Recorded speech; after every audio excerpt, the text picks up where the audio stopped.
Good morning, my cuties. Happy Monday. Today is Monday, April 20th, 2020. Shortcut date is 4/2020. I hope that the work felt comfortable for you today. As you know, I am still in Northern Michigan until Friday of this week before I head back to Ann Arbor.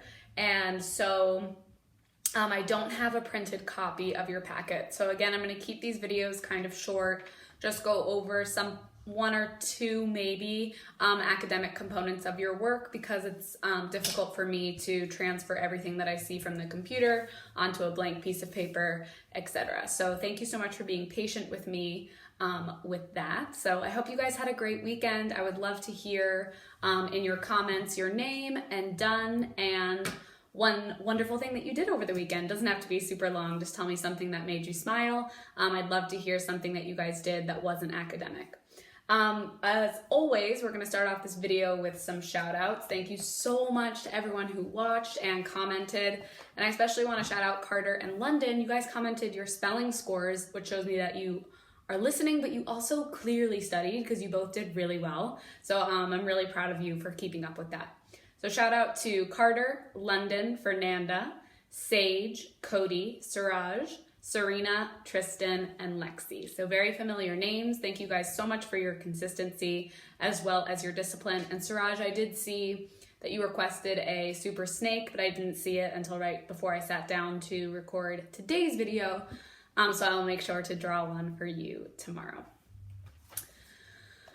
All right, so of course we are done with Be the Sun, Not the Salt. I wanted to make two announcements. One, I am in communication with the author and we're gonna try and have kind of a live meeting with him, as I've mentioned a couple of times before.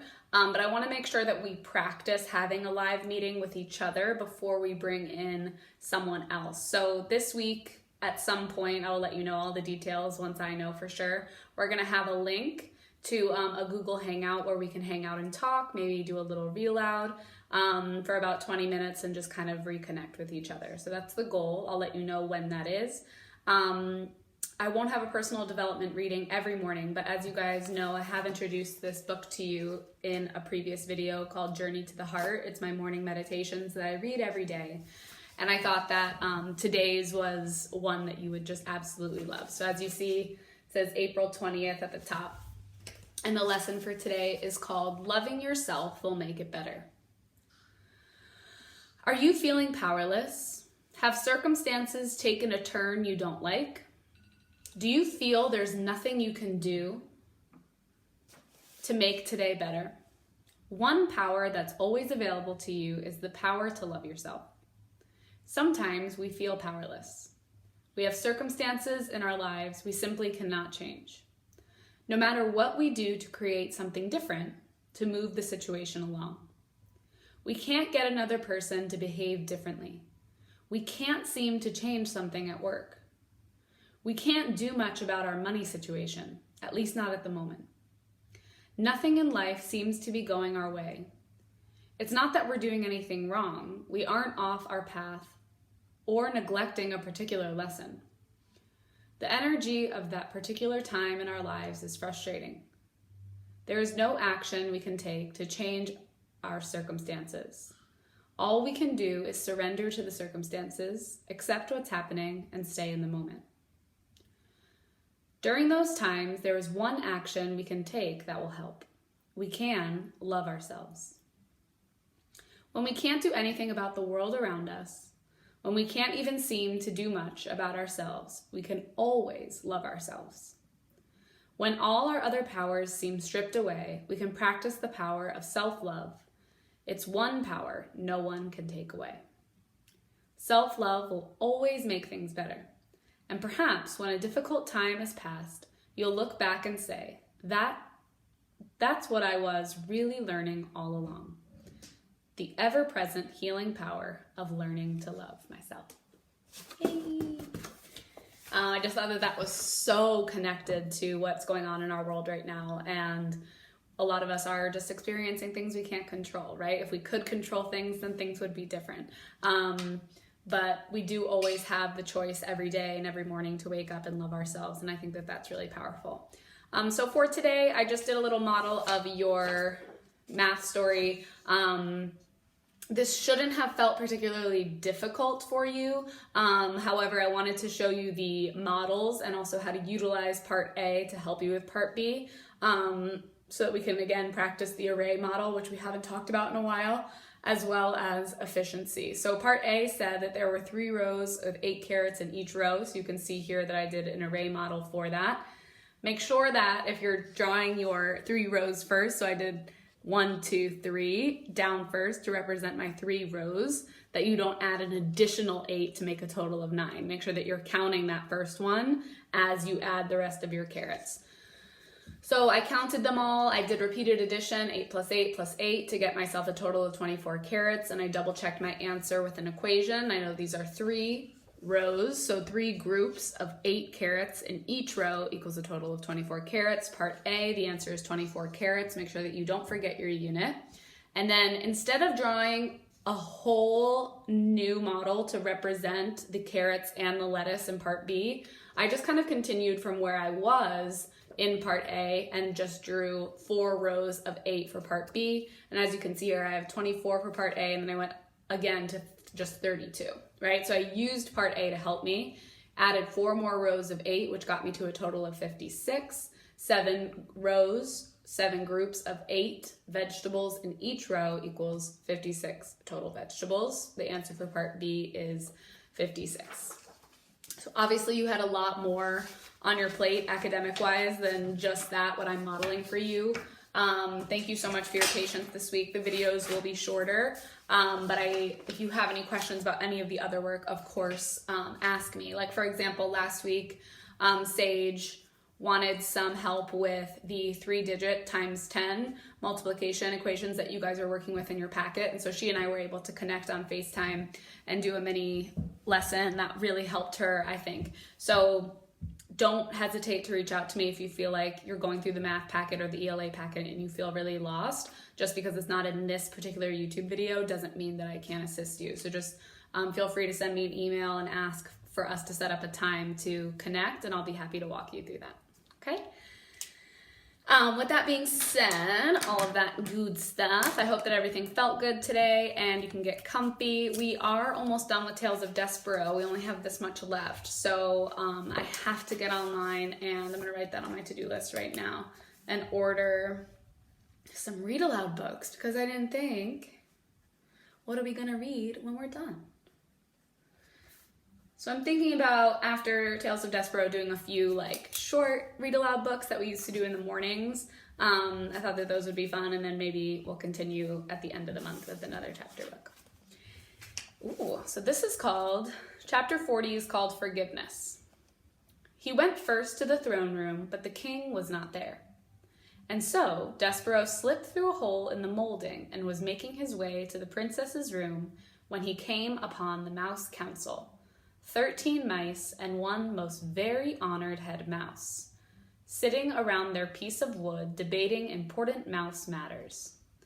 Despero stopped and stood very still. "Fellow honored mice," said the most honored head mouse, and then he looked up from the makeshift table and saw Despero. "Despero," he whispered. The other mice of the council leaned forward, straining to make some sense of the word the head mouse had just uttered. "Pardon," one said. "Excuse me," said another. "I didn't hear right," said a third.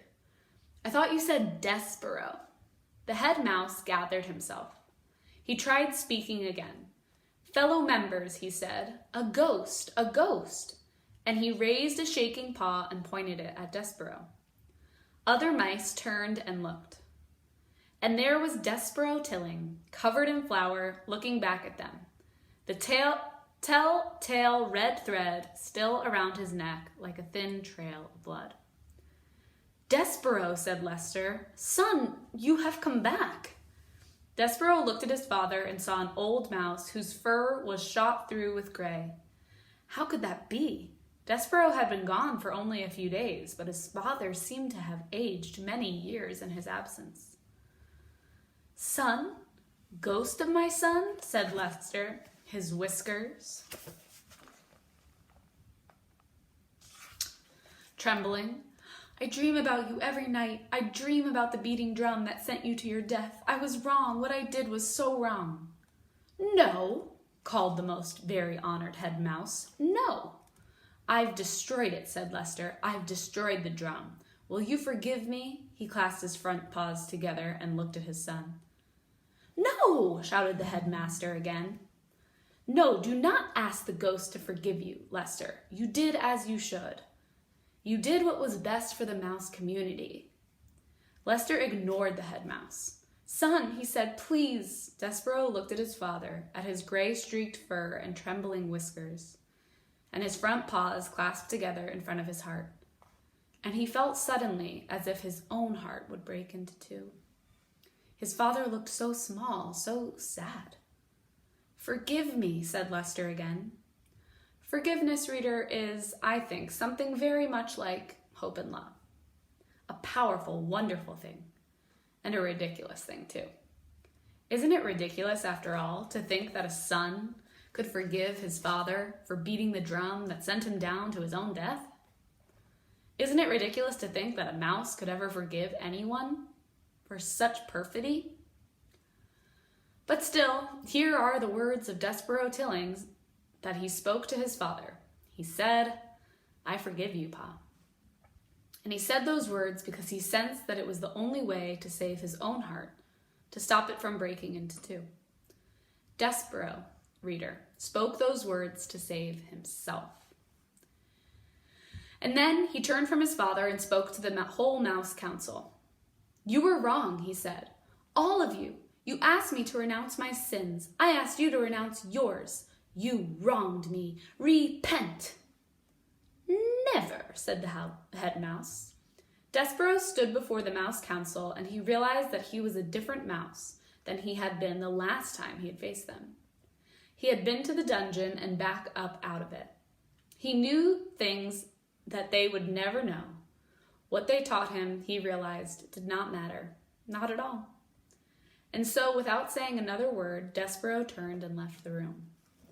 After he was gone, Head Mouse slapped his trembling paw on the table. Mice of the council, he said, we've been paid a visit by a ghost who has told us to repent. We will now take a vote. All in favor of this visit did not occur, vote aye. And from the members of the Mouse Council, there was a tiny but empathetic chorus of ayes. Only one mouse said nothing. That mouse was Despero's father, Lester Tilling, had turned his head away from the other members of the Mouse Council.